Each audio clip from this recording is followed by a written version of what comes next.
जरा सोचो, एक दिन तुम उठो और तुम्हारे सर से सींग निकल रहे हो जिससे तुम्हारे अंदर जादुई ताकत आ जाए। कुछ ऐसा ही होता है हमारी आज की कहानी में। कहानी की शुरुआत में हम इगी और मरीन नाम के जवान लड़का लड़की को देखते हैं जो बचपन से ही एक दूसरे से प्यार करते थे। लेकिन एक रात किसी ने मरीन की बेरहमी से हत्या कर दी और सबको ये लग रहा था कि ये हत्या इगी ने की है। हालांकि इगी को गिरफ्तार नहीं किया गया, मगर शहर के सब लोग उससे नफरत करते थे और हर वक्त 15-20 रिपोर्टर्स उसके घर के बाहर खड़े रहते ताकि इगी उन्हें अपना बयान दे सके। इन्हीं रिपोर्टर्स से बचने के लिए इगी अक्सर अपने माँ बाप के घर जाकर शांति ढूंढता। उसका परिवार उसे जेल से बाहर रखने की हर मुमकिन कोशिश कर रहा था, लेकिन सच तो ये था कि उन्हें भी यही लगता था कि इगी ही मरीन का असली कातिल है। खैर, इगी के बड़े भाई टेरी ने उसे विश्वास दिलाया कि वो हर कदम पर उसके साथ खड़ा है। इसके बाद इगी अपने बेस्ट फ्रेंड ली से मिला। ली ही इकलौता ऐसा इंसान था जिसे पूरा विश्वास था कि इगी बेगुनाह है। ली एक वकील था और उसने ही इगी को अब तक जेल से बचा कर रखा था। लेकिन कुछ देर बाद इगी को खबर मिली कि जिस फोरेंसिक लैब में मरीन की लाश रखी गई थी उसमें आग लग गई है और सारे सबूत जलकर खाक हो गए थे। अब उनके लिए इगी को बेगुनाह साबित करना और भी मुश्किल हो गया था। और तो और अब पुलिस को एक गुमनाम इंसान की गवाही मिल गई थी। उसने कत्ल की रात इगी को मरीन को घसीट कर अपनी गाड़ी में ले जाते देखा था। ये खबर सुनकर तो इगी और भी परेशान हो गया, जिसके बाद वो एक पब में पहुंचा जहाँ उसकी एक दोस्त काम करती थी। ग्लेना बहुत समय से इगी को चाहती थी, मगर इगी को मरीन के सिवाय खुद दिखाई कहाँ देती थी। खैर, अब मरीन की मौत के बाद ग्लेना ने उसके करीब आने की कोशिश की, मगर इगी को अब भी उसमें कोई दिलचस्पी नहीं थी। फिर उस शाम मरीन के पिता और उसके दोस्त उस जगह पहुँचे जहाँ उसकी मौत हुई थी और उसे फूलों और मोमबत्तियों से श्रद्धांजलि दी। उस समय इगी वहाँ एक ट्री हाउस में छुपकर विस्की पी रहा था। वो जानता था कि वो बाकियों के साथ मरीन को श्रद्धांजलि नहीं दे सकता, क्योंकि मरीन के पिता डेल भी उसे अपनी बेटी की मौत का जिम्मेदार समझते थे। खैर, सबके जाने के बाद इगी गुस्से में वहाँ रखी हुई मूर्तियाँ तोड़ने लगा। तभी ग्लेना ने वहाँ आकर उसे रोका। इगी ने इमोशनल होकर कहा कि मरीन हर संडे चर्च जाती थी, अपने गले में क्रॉस भी पहनती थी वो, पर फिर भी वो इस तरह बेरहमी से मारी गई और भगवान ने उसे बचाने के लिए कुछ नहीं किया। ये सब सोचकर इगी को हमेशा भगवान पर गुस्सा आता था। वो बहुत दुखी था, तो ग्लेना ने उसे गले लगाकर शांत किया और फिर उन दोनों ने एक साथ रात बिताई। अगली सुबह जब इगी की आंख खुली तो उसने शीशे में देखा कि उसके माथे पर सींग निकलने शुरू हो गए थे। उसने ग्लेना से पूछा कि तुम्हें सींग दिखाई दे रहे हैं मेरे सर पे? मगर अचानक ग्लेना उसे अपने सारे राज बताने लगी और फिर जानवरों की तरह डोनट से भरा हुआ डिब्बा खा गई। अब इगी को एहसास हो गया कि भाई ये कोई सपना नहीं है, तो वो अपना इलाज करवाने के लिए डॉक्टर के पास पहुंचा। उसने रिसेप्शन पर अपना फॉर्म भरा, पर तभी एक बच्ची हल्ला मचाकर अपने खिलौने इधर उधर फेंकने लगी। उसकी माँ उसे शांत नहीं कर पा रही थी, तो उसने अचानक इगी से कहा कि मेरा मन तो ऐसा कर रहा है कि इसे यहीं छोड़ के चली जाऊं।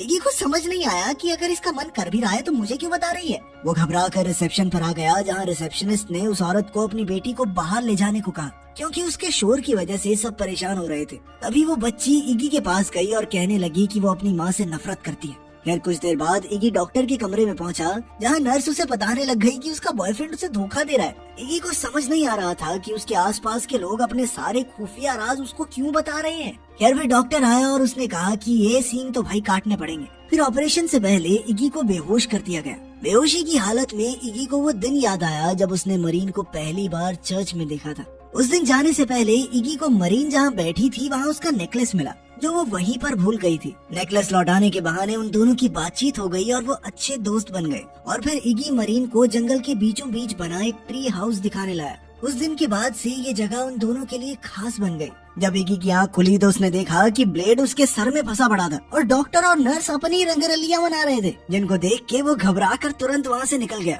वो सीधा चर्च पहुँचा और फादर मोल्ड से मदद मांगने लगा, पर फादर उसे देखकर काफी ज्यादा घबरा गया। फादर कहने लगा कि भगवान तुझे तेरे पापों की सजा दे रहा है और इससे बचने का अब कोई रास्ता नहीं है। अब इगी को कुछ समझ नहीं आ रहा था, इसीलिए वो ली के पास गया, पर तब पता चला कि ली को उसके सींग दिखाई नहीं दे रहे थे। तब उसे एहसास हुआ कि अच्छे लोगों को ये सींग नहीं दिखते। खैर, फिर वो अपने माँ बाप के घर पहुँचा और अपनी माँ से मिला। अब उसकी माँ ने भी उसे बाकी लोगों की तरह अपने खुफिया राज बताने शुरू कर दिए। उसने कहा कि वो इगी की परेशानियां सुन सुनकर थक चुकी है और सच बताऊं तो मैं तुम्हें देखना तक नहीं चाहती। जब इगी को पता चला कि उसकी माँ को उससे इतनी दिक्कत है तो वो बाहर जाने लगा, पर तभी सामने से उसके पिता आ गए। उसके पिता ने कहा कि वो इगी से नफरत करते हैं, क्योंकि उसने जो मरीन के साथ किया वो किसी पाप से कम नहीं है। खैर, इगी जैसा भी हो उनका बेटा है, इसलिए उसे जेल से बचाने के चक्कर में उसके पिता ने ही फोरेंसिक लैब को आग लगाई थी। अब इगी समझ चुका था कि उसके पास किसी के भी राज जानने की शक्ति है तो उसने इस शक्ति की मदद से मरीन के असली कातिल को ढूंढने का फैसला किया ताकि वो सबके सामने अपना गुनाह कबूल कर ले। वो तुरंत अपनी गाड़ी में बैठकर उस पब की ओर निकल पड़ा ताकि उसे कोई सुराग मिल सके, लेकिन हमेशा की तरह इस बार भी कई रिपोर्टर्स ने उसे घेर लिया। जब रिपोर्टर्स ने उसे अपना बयान देने को कहा तो इगी कहने लगा कि तुम लोग आपस में मुकाबला करके ये तय क्यों नहीं कर लेते कि मेरे साथ एक धमाकेदार इंटरव्यू कौन करेगा। उसके ये कहते ही रिपोर्टर्स ने एक दूसरे पर हमला बोल दिया और वहाँ तमाशा शुरू हो गया। इसी दौरान इगी चुपचाप पब में घुस गया। वही जानना चाहता था कि किस इंसान ने पुलिस को उसके खिलाफ झूठी गवाही दी है। वहाँ मौजूद लोगों से बात करके उसे अपना जवाब भी मिल गया और वो अपनी गाड़ी में लौट आया। गाड़ी में उसे एंगेजमेंट रिंग दिखाई दी जो वो मरीन को उस रात पहनाने वाला था जिस रात उसकी हत्या हुई। इस सरप्राइज के बारे में सिर्फ ली और टेरी जानते थे और प्लान के मुताबिक वो मरीन के हाँ कहने के बाद पब में आकर उसके साथ जश्न मनाने वाले थे। अगर उस रात जब इगी मरीन से मिला तो मरीन ने कहा कि वो लॉस एंजलिस जा रही है और अब वो इगी के साथ नहीं रह सकती। उसी पल एक वेटरेस उसका ऑर्डर लेने आई, पर जब उसने देखा कि वो एक जरूरी बात कर रहे हैं तो उसने बाद में फिर से आने का फैसला किया। अब इगी और मरीन की बहसबाजी में इगी को लगने लगा कि मरीन को किसी और आदमी से प्यार हो गया है, इसीलिए वो रिश्ता तोड़कर जा रही है। मगर मरीन बिना कुछ कहे वहाँ से उठकर चली गई। कुछ ही देर में जब इगी बाहर आया तो वहाँ टेरी भी मौजूद था, मगर इगी गुस्से में अपनी गाड़ी में बैठा और तेजी से वहाँ से चला गया। काफी देर यूं ही गाड़ी चलाने के बाद इगी एक शांत जगह पर आकर रुक गया और गाड़ी में ही सो गया। अगली सुबह पुलिस ने उसे ढूंढा और फिर एरिक नाम के पुलिस वाले ने उससे पूछा कि वो आखिरी बार मरीन से कब मिला था। ये सुनकर इगी काफी डर गया और उससे पूछा कि मरीन को क्या हुआ, लेकिन इसके बाद इगी ही इस जुर्म का आरोपी बन गया। खैर अब इगी उस गवाह से मिलने के लिए उसी रेस्टोरेंट में पहुंचा जहां वो मरीन को प्रपोज करने वाला था। उसने उसी वेटरेस वेरोनिका से पूछा कि उसने पुलिस से ये झूठ क्यों कहा कि उसने इगी को मरीन को घसीटकर गाड़ी में ले जाते देखा। इस पर वेरोनिका ने कहा कि उसे अपने किए पर कोई पछतावा नहीं। उसने झूठी गवाही इसलिए दी ताकि वो मशहूर हो जाए और मीडिया के लोग उसे तवज्जो देने लगे। सच जानने के बाद इगी एक रेस्टोरेंट में पहुंचा। यहाँ उसका भाई टेरी बैंड में काम करता था। शो खत्म होने के बाद उसने टेरी को बुलाया और कहा कि उसे वो गवाह मिल गई है जिसने पुलिस को झूठी गवाही दी है। अब इगी ने टेरी को पुलिस स्टेशन जाकर स्टेटमेंट देने को कहा क्योंकि उस रात टेरी भी वहाँ मौजूद था और उसने इगी को गाड़ी में अकेले जाते देखा था। पर तब टेरी ने एक खुलासा किया। उसने कहा कि उस रात उसने मरीन को लिफ्ट दी थी। ये सुनते ही इगी गुस्से से भर गया और उसने टेरी को पीटना शुरू कर दिया। अभी सींगों की शक्ति के कारण टेरी ने उसे सच बता दिया कि उस रात उसने मरीन को घर छोड़ने के लिए लिफ्ट तो दी थी, पर रास्ते में ही मरीन गाड़ी से उतर गई। टेरी ने उसे वापस बुलाने की कोशिश की, पर मरीन ने कहा कि उसे ट्री हाउस में जाना है। अब टेरी ने वहाँ रुककर उसका इंतजार करने का फैसला किया, पर वो शराब के नशे में था और उसे जल्द ही नींद आ गई। अगली सुबह जब उसकी आंख खुली तो उसने देखा कि एक खून से सना पत्थर उसके हाथ में था और अब टेरी घबराकर जंगल में मरीन को ढूंढने निकला। अचानक उसे एक पेड़ के पास मरीन की लाश दिखाई दी। ये देखकर वो बहुत ज्यादा डर गया, पर उसने पुलिस को फोन नहीं किया वरना सीधा शक उस पर ही जाता। उसने तुरंत सारे सबूत मिटा दिए और किसी को भी इस घटना के बारे में कुछ नहीं बताया। जब इगी टेरी को पीट रहा था तो उसी वक्त पुलिस ने वहाँ आकर उसे गिरफ्तार कर लिया। खैर अगली सुबह ली ने जैसे तैसे इगी को फिर से जमानत दिलाई। इसके बाद जब वो दोनों बात कर रहे थे तो इगी ने देखा कि ली ने अपने गले में मरीन का क्रॉस पहना हुआ था। इगी को पता चल ही गया था, इसीलिए ली ने उसे बताया कि मरीन ने उसे ये क्रॉस तोहफे में दिया था। पर उसी समय इगी को एहसास हो गया कि ली ही वो लड़का था जिससे मरीन प्यार करने लगी थी और उसकी वजह से ही मरीन ने इगी को छोड़ दिया। इस बात से इगी को बहुत बड़ा धक्का लगा और वो सीधा मरीन के पिता के घर पहुंचा। उसने मरीन के पिता डेल से पूछा कि क्या कभी भी मरीन ने ऐसा कुछ कहा कि वो किसी और से प्यार करने लगी है, लेकिन डेल इगी पर बहुत गुस्सा था और उसने इगी को तुरंत घर से निकल जाने को कहा। शहर के सभी लोगों की तरह डेल को भी यही लगता था कि इगी ही मरीन का कातिल है और उसमें इगी को अपने हाथों से सजा देने की हिम्मत नहीं थी। ऐसा इसलिए था क्योंकि डेल दिल का अच्छा इंसान था और इसीलिए उसे इगी के सींग तक दिखाई नहीं दे रहे थे। खैर फिर रात को इगी एक सुनसान बिल्डिंग में पहुंचा और पत्थरों पर सर पटक पटक कर अपने सींग तोड़ने की कोशिश की। तभी उसने देखा कि ये पूरी जगह सांपों से भरी हुई थी और वो सब उसी की ओर आ रहे थे। इगी ने उसी वक्त एक लकड़ी से अपना बचाव करने की कोशिश की, पर जल्द ही उसे एहसास हुआ कि ये सांप उसे नुकसान नहीं पहुंचाना चाहते। फिर एक सांप धीरे धीरे उसके कंधे तक आ गया और उसके गले में लिपट कर बैठ गया। उसी पल इगी के मन में उन सभी लोगों से बदला लेने की आग जल उठी जिन्होंने उसके साथ गलत किया था। अब उसने सबसे पहले वेरोनिका से बदला लेने का फैसला किया। रात को वेरोनिका रेस्टोरेंट बंद करके अपनी गाड़ी में बैठी और लिपस्टिक लगाने लगी, लेकिन वो ये नहीं जानती थी कि पूरी गाड़ी सांपों से भरी हुई थी। एक ही पल में सभी सांपों ने एक साथ वेरोनिका पर हमला बोल दिया। वेरोनिका जख्मी हालत में गाड़ी से बाहर गिर गई। जहाँ इजी उसके सामने खड़ा था। इजी ने कहा कि ये उसकी गलती की सजा है। खैर बाद में इगी ने ली को मिलने बुलाया। उसने ली से पूछा कि उसका मरीन के साथ कितने समय से चक्कर चल रहा है। ली ने कहा कि वो कुछ महीनों से साथ थे और जब मरीन की मौत हुई तो उसे यकीन था कि इगी बेगुनाह है, वरना वो इगी को जेल से कभी नहीं छुड़ा था। ये सुनकर इगी ने ली को सजा देने का इरादा छोड़ दिया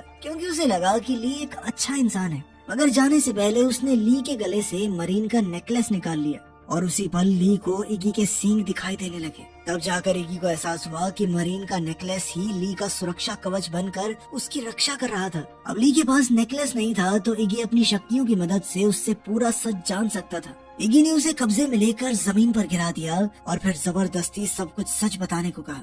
आखिरकार ये खुलासा होता है कि ली ही मरीन का असली कातिल था। सच तो ये था कि ली हमेशा से मरीन को चाहता था। बचपन में उसने इगी को डूबने से बचाया पर अब उसे इस बात का बहुत पछतावा था। अगर उस दिन इगी डूबकर मर जाता तो मरीन ली की हो जाती। ये सुनते ही इगी ली का गला दबाने लगा और उसकी यादों में पहुंच गया। उसने देखा कि उस रात इगी से मिलने के कुछ घंटे पहले मरीन ने ली को मिलने के लिए बुलाया था। मरीन ने कहा कि उसे अपने बारे में एक ऐसा सच पता चला है जिस वजह से अब वो इगी के साथ नहीं रह सकती। आज रात वो इगी से ब्रेकअप करने वाली थी, इसलिए उसने ली से कहा कि वो मरीन के जाने के बाद इगी को संभाले। मगर उस रात जब ली ने मरीन को टेरी की गाड़ी में जाते देखा तो वो भी उसके पीछे गया। फिर वो मरीन को ढूंढते हुए जंगल में पहुंचा। जब उसे मरीन मिली तो उसने मरीन को अपने साथ घर चलने को कहा, मगर मरीन ने कहा कि इस वक्त वो बिल्कुल अकेला रहना चाहती है। वो इगी से ब्रेकअप के बाद फूट फूट कर रो रही थी तो ली ने अचानक आगे बढ़कर उसे चूम लिया और कहने लगा कि तुम्हें अपने आप को अकेला समझने की जरूरत नहीं है। असल में ली को लगा कि मरीन ने इगी को इसलिए छोड़ा है क्योंकि वो ली से प्यार करती है, पर मरीन ने उसी पल उसे दूर हटाते हुए कहा कि वो मरते दम तक सिर्फ इगी से ही प्यार करेगी और उसने ली के बारे में तो कभी इस तरह सोचा भी नहीं। इधर असलियत में ली ने अचानक खड़े होकर इगी पर हमला कर दिया। ली ने बताया कि जैसे ही उसे पता चला कि मरीन उससे प्यार नहीं करती और उसका इतने साल का इंतजार बर्बाद हो गया है तो वो गुस्से से आग बबूला हो गया। उसने तुरंत पास पड़ा एक हथियार उठाया और जोर से मरीन के सर पर दे मारा। इसके बाद उसने मरीन का नेकलेस चुराया और खून से सना पत्थर टेरी की गाड़ी में रख दिया ताकि मरीन की मौत का शक टेरी के ऊपर चला जाए। अब ली ने इगी पर कई बार जोरदार वार किए जिससे इगी बेहोश हो गया। फिर ली उसे घसीटकर उसकी गाड़ी में ले गया। अब उसका प्लान था कि वो पुलिस को बताए कि इगी को मरीन की हत्या करने का बहुत पछतावा था, इसलिए उसने ली के सामने अपना गुनाह कबूल किया और फिर मर गया बेचारा। ली ने इगी पर बहुत सारा तेल छिड़क कर गाड़ी को आग लगा दी और उसी समय इगी ने गाड़ी चलाकर सीधा समुद्र में गिरा दी। कुछ ही घंटों बाद पुलिस ने सबको इगी के मरने की खबर दी, मगर उस रात इगी जिंदा बच निकला था। समुद्र से बाहर आने के बाद वो सीधा मरीन के पिता डेल से मिलने गया। उसे जिंदा देखकर डेल काफी हैरान हो गया। तब इगी ने एक बार फिर से उसे बताया कि वो मरीन का कातिल नहीं है और इस बार डेल को उस पर यकीन हो गया। फिर उसने इगी को अपने घर में बुलाया और उसे एक चाबी दी जो मरीन उसके लिए छोड़ कर गई थी। तब इगी ने उसका शुक्रिया अदा करने के लिए उसे मरीन का नेकलेस लौटा दिया। डेल ने बताया कि ये नेकलेस असल में मरीन की माँ का है और डेल जानता था कि ये नेकलेस इगी के पास ही रहे तो मरीन को अच्छा लगेगा। जैसे ही इगी ने वो नेकलेस पहना उसी पल उसके सींग गायब हो गए और वो वापस एक आम इंसान के रूप में आ गया। इसके बाद वो सीधा ट्री हाउस में पहुंचा और चाबी की मदद से एक खुफिया बक्सा खोला जिसके बारे में सिर्फ वो और मरीन ही जानते थे। उसके अंदर इगी को एक बॉक्स मिला जिसमें मरीन ने कुछ चीजें रखी थी। उसमें इगी को मरीन का लिखा हुआ एक खुफिया खत मिला। जब उसने एक खत पढ़ा तो पता चला कि मरीन जानती थी कि वो जल्द ही मरने वाली है। मरीन तो इगी के साथ अपना परिवार बसाना चाहती थी, मगर वो जानती थी कि ये कभी मुमकिन नहीं हो पाएगा। असल में मरीन को भी उसकी माँ की ही तरह कैंसर था और अब वो भी कुछ ही समय की मेहमान थी। बचपन में उसने अपनी माँ के जाने के बाद अपने पिता की हालत देखी थी और वो नहीं चाहती थी कि इगी को भी वैसा ही तड़पना पड़े। मरीन जानती थी कि अगर इगी को उसकी बीमारी के बारे में पता चला तो वो सब कुछ छोड़कर उसकी देखभाल में लग जाएगा, इसलिए उसने खुद को इगी से दूर करने का फैसला किया। अब वो अकेला ही ली के घर पहुंच गया और उसने देखा कि कुछ समय पहले जो भी हुआ था उसका ली को कुछ भी याद नहीं है क्योंकि उस समय वो सींगों की शक्ति के वश में था। खैर अब इगी ली को सैर के बहाने जंगल की ओर ले गया और बिल्कुल उसी जगह आकर रुका जहाँ उसने मरीन की जान ली थी। अब ली को एहसास हो गया कि उसका पर्दाफाश हो चुका है, पर उसने इगी को समझाने की कोशिश की कि वो बेगुनाह है, मगर इगी तो पहले ही उसके मुंह से सच सुन चुका था, इसलिए वो जानता था कि ये सब एक नाटक है। अब तो इगी बस ली की जान लेकर बदला पूरा करना चाहता था, पर फिर भी इगी ने खुद को रोका और ली से कहा कि तुम खुद जाके अपने आप को पुलिस के हवाले कर दो। उसी समय एक पुलिस वाले के साथ टेरी वहाँ आ पहुँचा और पुलिस वाले एरिक ने ली पर बंदूक तान दी। इगी को जिंदा देखकर एरिक समझ गया कि जरूर ली ने ही उसे मारने की कोशिश की होगी, इसलिए अब वो मरीन की मौत का प्राइम सस्पेक्ट बन गया था। अब ली के पास कोई दूसरा चारा नहीं था, इसलिए उसने अपना गुनाह कबूल कर लिया। मगर उसी पल अचानक उसने एरिक के हाथ से बंदूक छीनकर टेरी की टांग में गोली चला दी। जब इगी ने उससे बंदूक छीनने की कोशिश की तो ली ने गोली चलाकर पुलिस वाले की खोपड़ी उड़ा दी और टेरी को धमकी दी कि अगर पास आने की कोशिश की तो वो उसे भी मार डालेगा।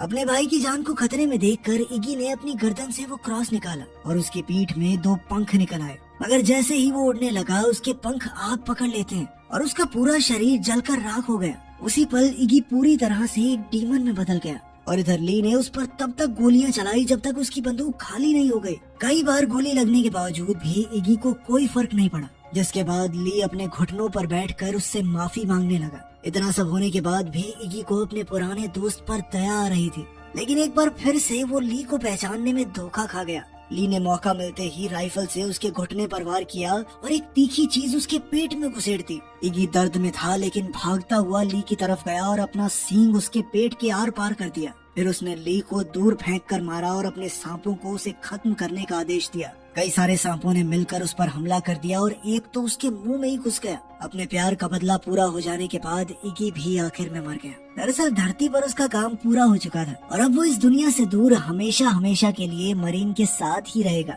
वीडियो पसंद आई तो लाइक कर देना, चैनल को सब्सक्राइब कर लेना। मिलते हैं अगली वीडियो में।